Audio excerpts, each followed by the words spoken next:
when they are now ready to get pregnant, they should now attend preconception clinic.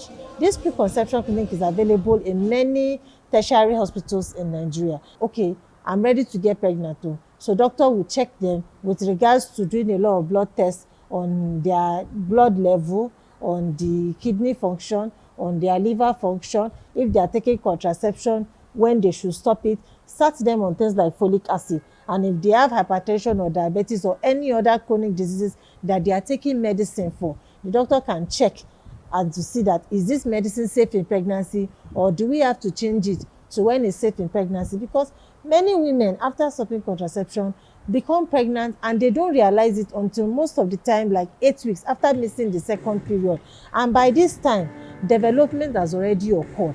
So women are usually placed on folic acid from 3 months before they want to get pregnant, so that the folic acid helps in child development during that initial period to prevent a lot of things like chromosomal abnormalities, Down syndrome, spina bifida, and a lot of abnormalities in these children, so that when they now become pregnant, they will continue on these medications. We also advise that when they eventually get pregnant, they shouldn't stay at home. Once they miss their period, they should come to the hospital to confirm this pregnancy. It's not just by urine they test pregnancy. They must do ultrasound, because you need to be sure that the pregnancy is inside the womb and not outside the womb. So early ultrasound is very important to know the site of the pregnancy and to also date the pregnancy. Some contraceptive method or even breastfeeding doesn't allow a woman to menstruate sometimes. So sometimes they don't even know their last menstrual period.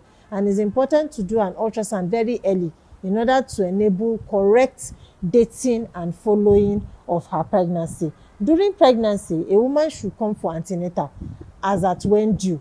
Whenever she comes, she's checked, her height is checked, her weight is checked, her tummy level, we call this infusofundal height, is checked to ensure that the baby is growing as it is supposed to. And then they are given appointments, and also they are asked to take their hematinics, which is the common blood tablets that women take during pregnancy. Also, anti-malarials to be prescribed to them. And every time, health education is given to these women as to how to go about their pregnancy, what they should do in preparation for their childbirth. This enables a woman to be empowered and prepared during pregnancy. We also encourage that the husbands or their partners should be involved in their pregnancy, as they also have a major role to play in supporting this woman throughout their pregnancy experience. And it's also important to emphasize that women should ensure they give birth in the hospital, because no two pregnancies are the same. So no matter how many times you get pregnant, you cannot determine how this pregnancy